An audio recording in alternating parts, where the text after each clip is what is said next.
Marcus, headlines were waiting to be written about 15 minutes into the Barnet game. How pleased were you with the second half performance, and was it one of your best 45 minutes of the season? I thought it was a second half performance that was very gutsy. We took the game to them. You look at the stats yourself. Shots on goal were pretty even. We were up in possession with 10 men. So we went a bit bolder, wanted to win the game on the day. Made a couple of subs early in the first half, changed the shape, and took the game to them. Really, I mean, the elements played a big part in that. With the second half, with the sun in their keeper's eyes, and the downhill and the wind, so we felt like we could play almost a 3 up top, 3 in midfield and 3 at the back, really, and it worked. We got the goal back and hit the post once and the crossbar twice. And 1 or 2 other chances which you didn't really expect with 10 men. So yeah, gutsy performance that, and a deserved draw. Maybe we a bit harsh not to win the game as well.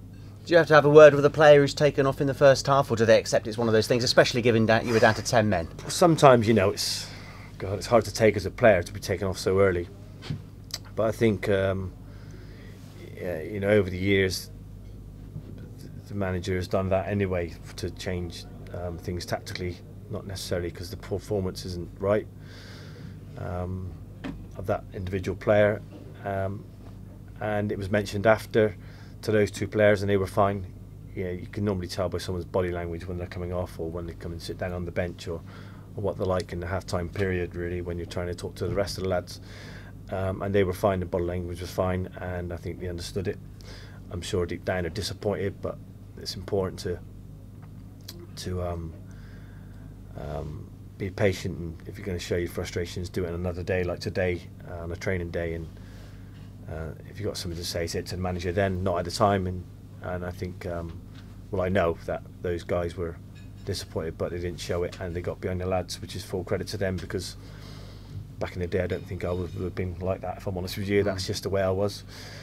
But I think things have changed now, and it is more of a squad game with the amount of games that are played, and the way things are going in football. So, was it good for Adam Smith's confidence that he had an uneventful 90 minutes, if you like, very solid 90 minutes?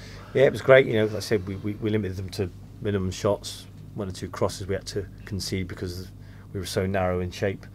But like I say, overall we had better chances than them, and I think that's credit to our team, really. We've been hard to beat in recent months, not weeks, I'd say, and we showed that on Saturday with, we had a cutting edge as well. Normally with 10 men you don't really have a cutting edge, and I thought we had that. We just didn't get the rub of the green with the angles of the posts. Have you looked back at the red card, and if so, what are your thoughts? I have looked back at the time. I thought it was a yellow card at the most, and I still think that now. I think he's got the ball, it's quite clear, he's off his feet, it's a yellow card at the most, and yeah, that's obviously it. If he misses the ball, then I think it's a red card, there's no doubt about that, but he gets the ball.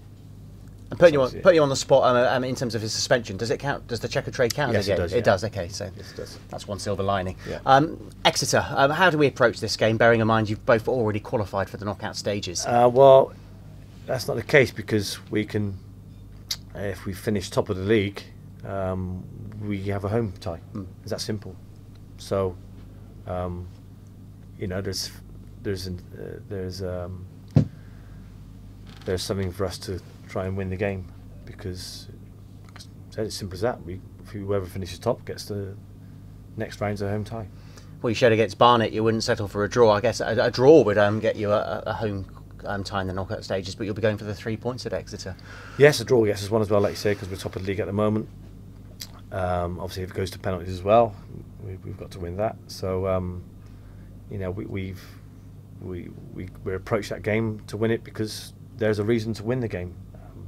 A home tie in the next round is very important. Gives us, our chances go up a bit. It doesn't guarantee you a win, but your chances of winning the game go up a little bit because you're at home.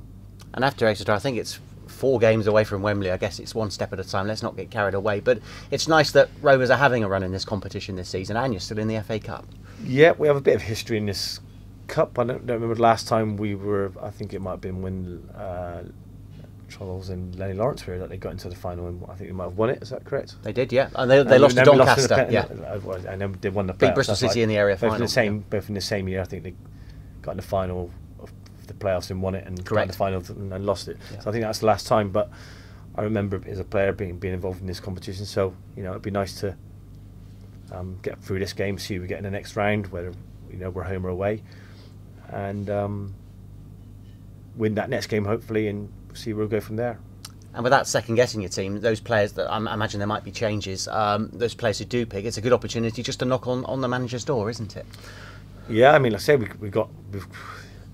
it's not as if we can play a team that we to give chances to and give experience to. It's a game we have to win, so we have to try and get that balance. And